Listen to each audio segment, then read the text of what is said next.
guys, good morning. So welcome back to my YouTube channel. This is Otoboyson. So ngayon guys, mayroon tayong dinadiagnose dito at troubleshoot. Ang problema nito guys, itong K6E engine DA63T na pick up type multicab ay namamatay sa daan.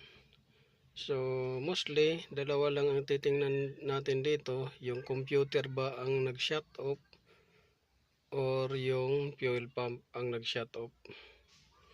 So yan yung titingnan natin, kung fuel pump or yung computer. So dalawa lang yung titingnan natin yan. Kung habang bumabiyahe kayo namatay sa daan, tapos maya maya umandar na naman, tapos maya maya namatay, so fuel pump at saka yung computer, kasi computer ang nagbibigay ng supply patungong fuel pump.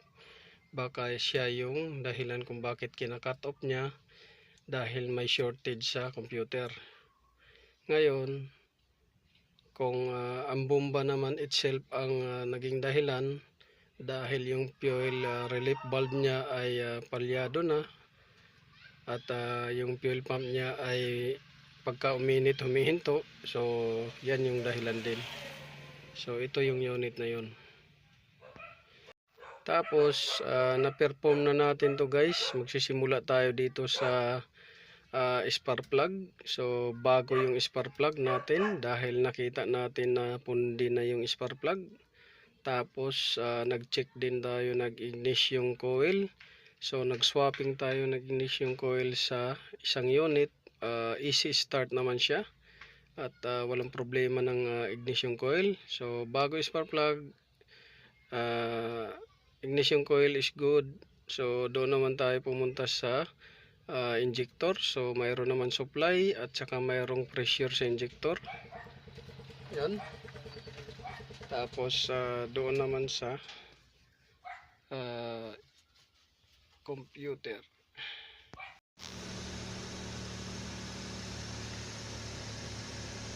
So ayan, umandar siya. Umandar siya guys pagka tatlo, apat na ignition on.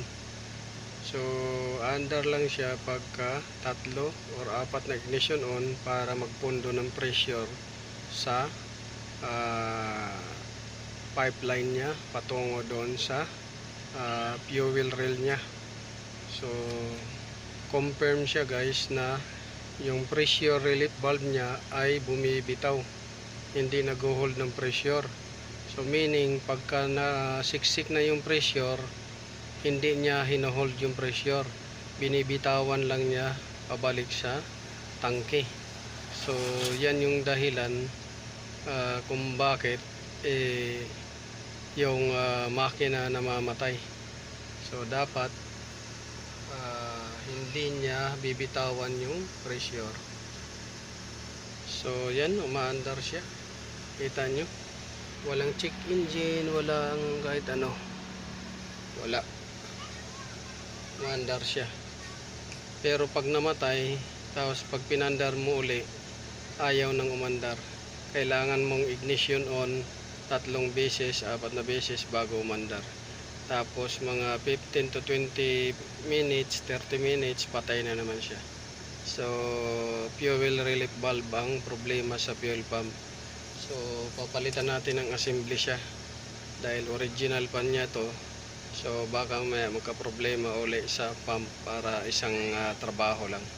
So yan yung ano natin guys, gagawin ngayon na trabaho. So naikot na natin lahat ng mga ano to, ng electrical at saka electronics. Kinalkal natin at wala tayong makita. Tapos bumalik tayo doon sa una. So ayan, namatay na naman. So yan, namatay siya guys.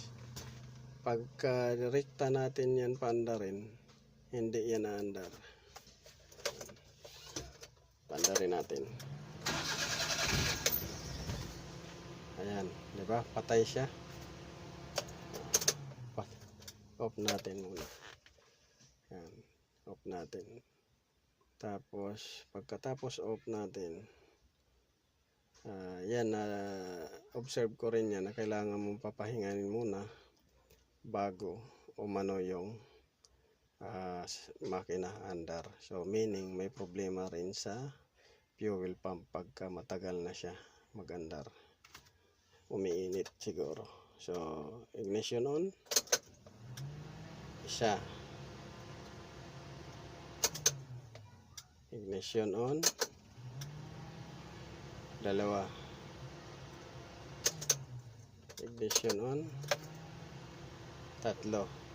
So, gagawin natin 4. Ignition on. 4. So, paanda rin natin. Diba? Andar siya. Maka-4 na ignition on ka. So, nagpundo na kasi ng pressure yan doon sa fuel line.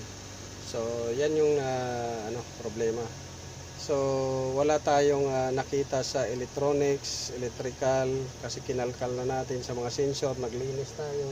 Lahat ng sensor nilinis natin. Throttle body cleaning. So, lahat. Dito, spark plug change, ignition coil, testing, may compression naman siya.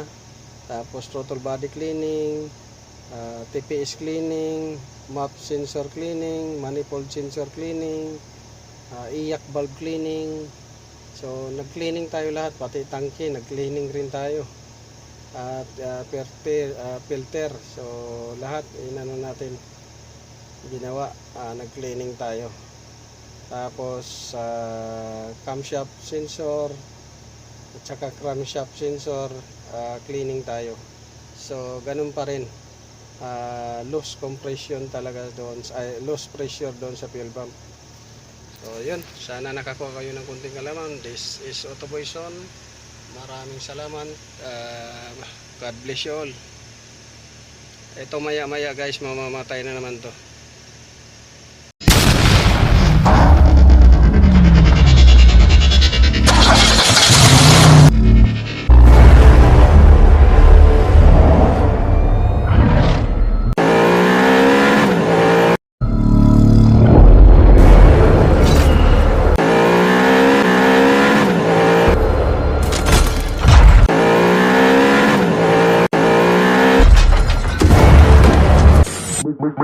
Make